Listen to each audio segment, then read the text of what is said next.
RAJUK Uttara model কলেজে শ্রেণীর সেরা শিক্ষার্থীদের সংবর্ধনা। রাজউক উত্তরা মডেল কলেজে 2024 সালের বার্ষিক পরীক্ষায় প্রতিটি শ্রেণীর সর্বোচ্চ শ্রেষ্ঠত্ব অর্জনকারী শিক্ষার্থীদের সংবর্ধনা দেয়া হয়েছে। এ উপলক্ষে রোববার এক পুরস্কার বিতরণ ও সংবর্ধনা অনুষ্ঠানের আয়োজন করা হয়। অনুষ্ঠানে প্রধান অতিথি হিসেবে উপস্থিত ছিলেন রাজধানী উন্নয়ন কর্তৃপক্ষের চেয়ারম্যান মোহাম্মদ রিয়াজুল ইসলাম। অনুষ্ঠানে সভাপতিত্ব করেন রাজউক উত্তরা মডেল কলেজের অধ্যক্ষ ব্রিগেডিয়ার জেনারেল মোহাম্মদ এনামুল ইসলাম।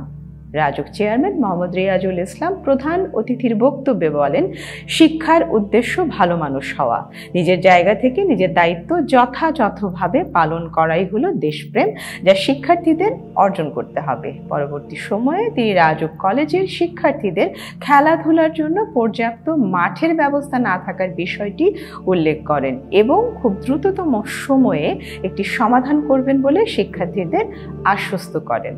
পুরস্কার বিতরণ শেষে এক মনোজ্ঞ সাংস্কৃতিক অনুষ্ঠানের আয়োজন করা হয়।